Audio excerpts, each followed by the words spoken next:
Hi, it's Linda Buckwater. I am going to share with you my inclement weather unit that I wrote on the ACT Sandbox. I started off on my very first, what I consider a homepage that the students need to create an account on a site called CK to 12. It was the resource I used for my open educational resources.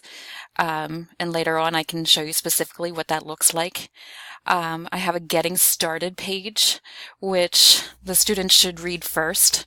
It gives you we were um, taught in learning focused schools, so our objective is another way of saying essential question. It's what do I want the students to know by the end of the 3 days. And the due dates, I actually purposely put them for 5 days after the return to school. For whatever reason students couldn't finish them. They know that it's going to be on their own and still count towards their grade, but I gave them some grace time to make sure that things are finished. In my overview, I explain how I laid out the 3 days, that they're going to be asked to watch video lessons and then interact with virtual manipulatives and then demonstrate their understanding by varying ways of assessing, whether it's a little practice session, something to hand in, or at the end of the unit, the authentic assessment. And at the very bottom, I linked each of the days for them to navigate and even included a unit wrap up. So the very next task I have was their pretest. I designed the pretest right on the Sandbox page. It's a quick way to have students know what their score is at the end, see how much they are going to need to learn throughout the unit, and gives me, the teacher, a feel of where students might need the most help. Which leads me to my next section on my course. I do have a help discussion part. I have students have a place where they can either ask questions about the technology or accessing the material, or if they don't understand in math. And then I also included, if they would just simply rather email me their question, I could, if they didn't think it was for everybody to see. And then going back to my homepage, let's look at day 1. So along the side here, you can navigate to each of the days. And so in day 1, we're talking about translations.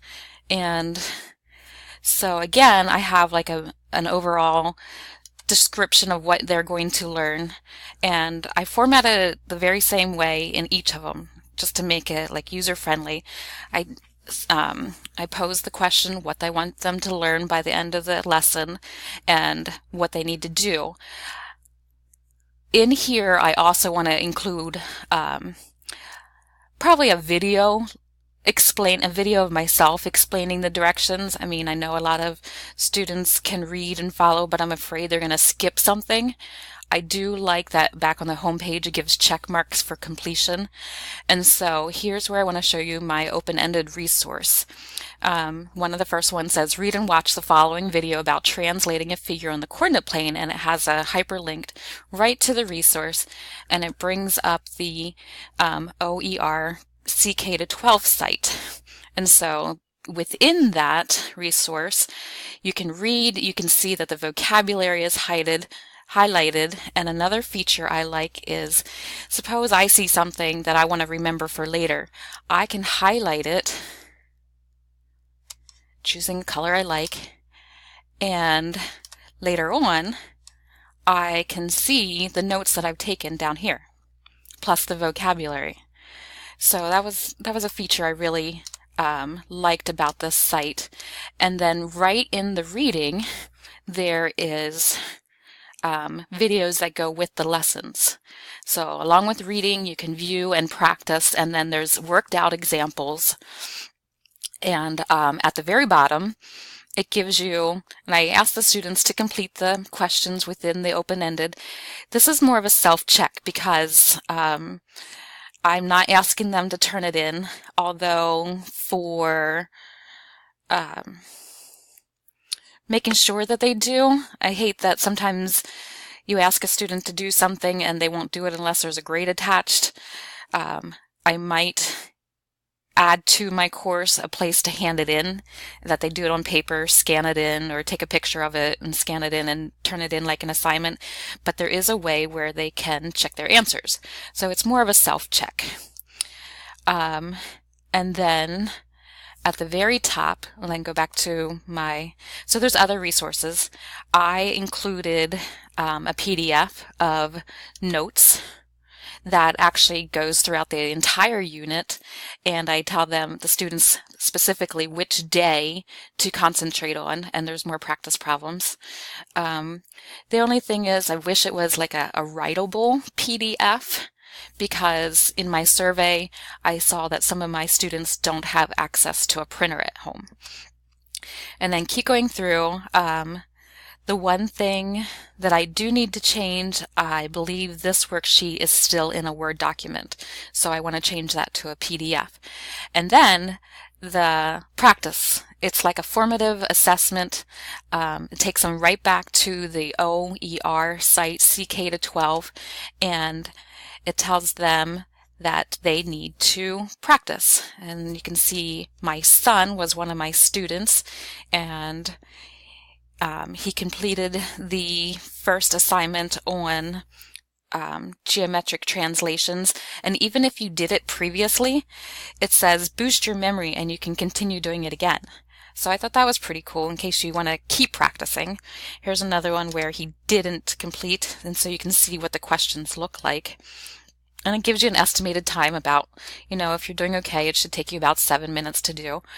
And I've created, I only have one student now, but I will be creating my own class so I can see the progress as they go. And so here's what one of them looks like. Very interactive.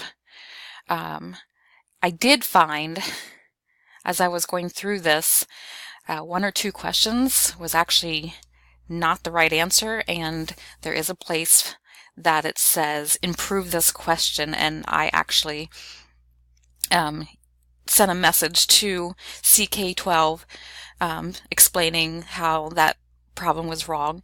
I like how you can get a hint if you're stuck, and my requirement for the students is to get at least 10 questions right. And then I added additional practice. So each day I have a place where you can look at the resources, practice, and have additional practice. And so here again, here's my day 2 for reflections. Again, the links to the lessons, and then my own personal notes, and then practicing. And here's my rotations. Something different that I included here was an interactive demonstration tool where they can use it as a virtual manipulative to help them with rotations. Rotations seem to be one of the most difficult for students, and it says rotate the point 1, 2, so here it is, about the origin, and it shows them physically how it was rotated and where the coordinate point ends up so that they can start learning the algebraic properties. And then continuing on with my course, I have a final wrap-up. Some things that they can do to tie everything together. I gave them some challenging. I actually teach the highest level of 8th grade math students, so they're getting the 8th grade curriculum as well as the Keystone Algebra 1 curriculum. So a lot of them, well, I shouldn't say a lot, but a handful of them have some GIEPs, and so I often give them some challenging things to do. Students like to learn by playing games, and so they sometimes don't even know that they're learning when they keep conquering different levels. And then a transformations test review to tie it all together before the culminating project. And the culminating project, I had first started out that I was going to do like a scavenger hunt where they find different transformations in the real world, but then that didn't really assess if they understood the algebraic properties, that understood if they can identify and name the transformations. So I changed my culminating project a little bit, and it allows them to be creative. So as we wrap up this unit, I wanted them to post their project. One of my practice students said maybe I don't need them to actually post their data sheet, but that could be an assignment where they turn in. But I do want all the students to see each other's. And so my project includes that they're going to draw a pre-image, and I explain that they need to have at least 10 points and that they are going to show me what a translation looks like, show me what a reflection and a rotation, and choose their own rules. And so I created a rubric that addresses how they're going to be scored.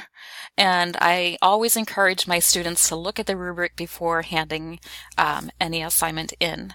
And then I gave them, so my rubric is here. Rubrics are not my best thing to write, and so I found a site called iRubric. I had posted in another discussion that you might want to check out, and it helped me with some of the wording about, you know, I like to quantify things, so only one of the pieces of the information listed below are missing, and so I explicitly, so I can just do more like a check mark.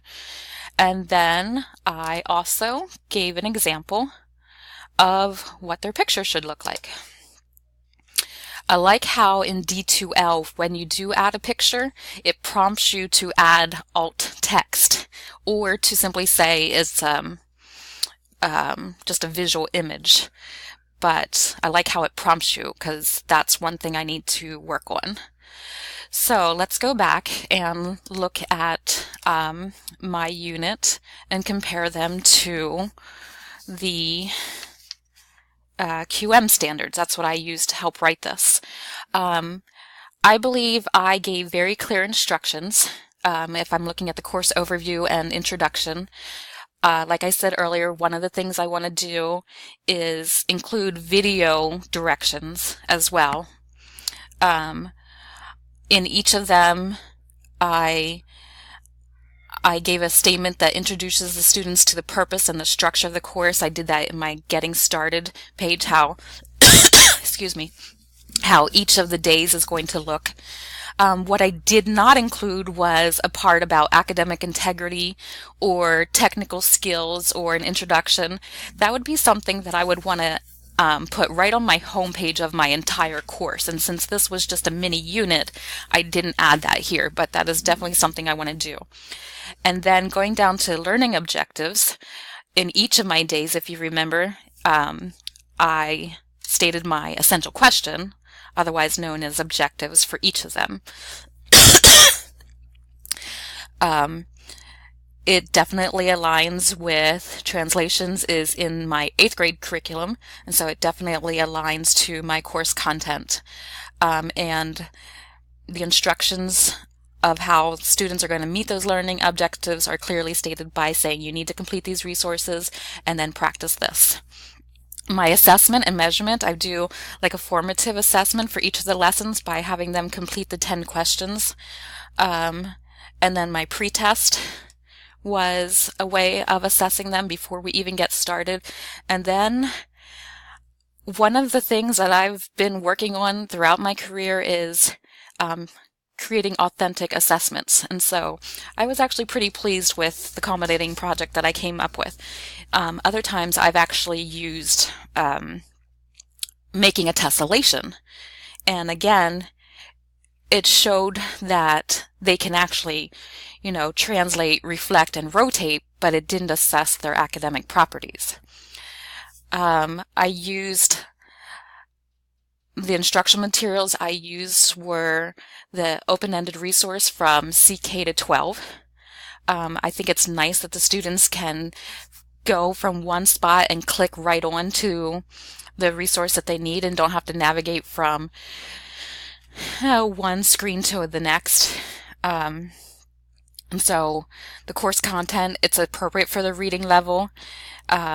It's very in depth with the reading and the vocabulary, and it meets the standards